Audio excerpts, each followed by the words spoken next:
دیتے, آپ کے بھائی آپ کے سالے صاحب کو رخا دیتے, آپ کے سالے صاحب 4 دوستوں کے بغیر نہیں آتے. یہ فضول کے لوگ ہیں, ضرورت ہی نہیں ہے. اس سے خرچہ بڑھتا ہے شادی میں. پھر دوسری بات, پہلا کپڑے, خوشبو, دوسرا جو ہے کم سے کم لوگوں کو, قریبی رشتے داروں کو جن کو جائز ہے شادی کی آپ دعوت دیجیے. پھر اللہ کے نبی نے پوچھا, پوائنٹ کی بات نوٹ کیجیے اس بات کو, کہ میرے صحابی تم نے مہر میں کیا دیا؟ نبی صلی اللہ علیہ وسلم کا ریاکشن یہ نہ تھا کہ میرے کو نہیں بولا دعوت میں, میرے ہاتھ میں ایمان لائے تم. پہلی بات جو نبی صلی اللہ علیہ وسلم کے زبان سے نکلی وہ یہ ہے کہ تم نے مہر میں کیا دیا. شادی میں مہر بہت ضروری ہے. اکثر لوگ قاضی صاحب کے پاس بیٹھ کے بولتے دیتے کہ مہر دیں گے, مرے دم تک نہیں دیتے. ہم سنے اکثر میتوں کے پاس عورتوں کو لا کے بولتے کہ معاف کر دی بول, معاف کر دی بول. وہاں کیسا, انہیں تمہاری بات نہ سن سکتا مردہ, نہ تمہاری بات بول سکتا, کہاں سے معاف کریں گا؟ معاف کرنے والا اللہ ہے. معاف ہوں گا تو قیامت میں. ہاں دنیا میں آپ آپسی بات, جب تک کہ مہر طے ہو گیا ہے, بات چیت کر کے کہ بیگم میں 5000 طے کرا تھا, اتنی سال نہیں, 1000 لے لو, بات ہے یہ بات کی اللہ تعالیٰ قرآن میں اجازت دی ہے. تو دوسری بات مہر دینا بہت امپورٹنٹ ہے. تو صحابی نے فرمایا, ہاں اللہ کے نبی صلی اللہ علیہ وسلم میں نے کھجور کی گٹھلی کے برابر کا سونا اپنی شریک حیات کو مہر میں دیا ہے. یعنی اس سے یہ بھی نصیحت ملتی ہے کہ آپ سونا بھی مہر میں دے سکتے ہیں, بشرط ہے کہ اس مہر پہ صرف اور صرف عورت کا حق ہے.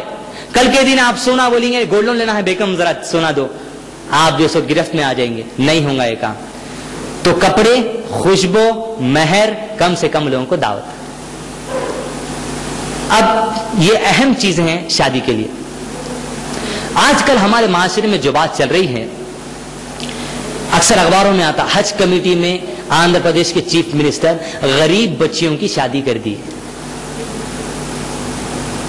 بکواس بات ہے, ایک نمبر کی بکواس بات ہے. ہاں شادی ہوئی ہے لیکن ایک نمبر کی بکواس بات ہے. اس لیے کیونکہ کوئی بھی لڑکی غریب ہوتی ہی نہیں,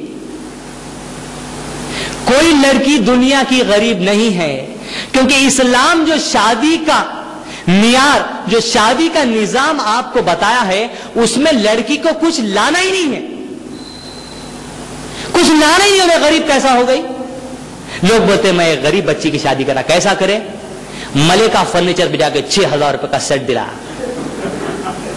ایسا بودا سیٹ میں دیکھا ہوں. وہ 6000, وہ بیچارے لکھتے ہیں غریب لڑکیوں کی شادی کے لیے دہیج کا سیٹ. تو کہاں سے شریعت بنا لیا والا, تو کہاں سے شریعت بنا لیا؟ حالانکہ شریعت میں عورت کو کچھ لے جانا ہے ہی نہیں. تو غریب دراصل لڑکے ہیں جن کے پاس مہر دینے کے لیے پیسہ نہیں, جن کے پاس گھر گرہستی کا سامان جمع کرنے کے لیے پیسہ نہیں. یہی بات اللہ کے نبی صلی اللہ علیہ وسلم کی زندگی سے ثابت ہوئی ہے. سعد بن ربی, سعد الاسود صحابی کا نام ہے. آپ آتے ہیں, اللہ کے نبی صلی اللہ علیہ وسلم میں جنت کی محبت میں آپ پہ ایمان تو لے آیا ہوں, اللہ پہ ایمان لے آیا ہوں, میرے سے شادی کوئی نہیں کر. اللہ کے نبی, ان کا نام بھی اسود تھا, سعد الاسود, کالے, میں کالا ہوں نا, اللہ کے نبی مجھ سے کوئی شادی نہیں کر رہا. اللہ کے نبی نے فلاں قبیلے کے سردار کی بیٹی ہے, تم جاؤ اور کہنا کہ اللہ کے نبی صلی اللہ علیہ وسلم نے کہا ہے کہ تمہاری لڑکی کا رشتہ مجھ کو دے دے. وہ صحابی سعد الاسود وہاں جاتے ہیں. جانے کے بعد وہ قبیلے کے سردار سے کہتے ہیں کہ اللہ کے نبی نے آپ کی لڑکی رشتہ سے مانگا ہے. وہ کہتا ہے کہ کہاں تم کالے کلوٹے اور کہاں میری لڑکی حسن کی مالک. یہ بات وہ لڑکی پیچھے سے سنتی ہیں اور فوری باہر کہتے ہیں, اللہ, اے میرے والد صاحب, جس بات کو اللہ کے نبی صلی اللہ علیہ وسلم نے فائنل کر دیا, آپ کون ہوتے ہیں اس پہ اپنا پیسہ جمانے والے؟ مجھ کو رشتہ منظور ہے. جب وہ صحابی جو صلی اللہ کے نبی رشتہ طے ہو گیا, تب اللہ کے نبی صلی اللہ علیہ وسلم سعد الاسود کو پیسے دیتے ہیں شادی کی شاپنگ کے لیے. یہاں سے بات ثابت ہوتی ہے کہ لڑکے غریب ہے, لڑکی نہیں. پیسے لے کے یہ نہیں بولے کہ اس قبیلے کی لڑکی کے والد کو دے کے اور پیسے جا کے جہیز کا سیٹ لے لے, نہیں. تو دہیج لڑکی کو دینا نہیں ہے. لوگ جو کہتے ہیں کہ ہم لڑکی کی شادی کرے غریب, واللہ عالم کیسا کام کرے. ایک تو گناہ کرے دہیج اس سے دینے لگا کے, اس سے رسم اور بڑھتے جاری. غریب لڑکا ہے, انشاءاللہ آنے والے دنوں میں جی سی بی غریب لڑکوں کی شادی کرے گا, انشاءاللہ جی سی بی غریب لڑکیوں کی شادی نہیں کرے گا. اور یہ شریعت ہے, یہ ثواب کا کام ہے. اگر لڑکی کو میں دے رہا ہوں پیسے کہ اماں آپ جو سو دہیج کا سیٹ لے لو, وہ بودا پلنگ, وہ میلے لے لو, تو یہ تو ایک گناہ ہے. اور دوسرا رسم پھیلتے جا رہی ہے.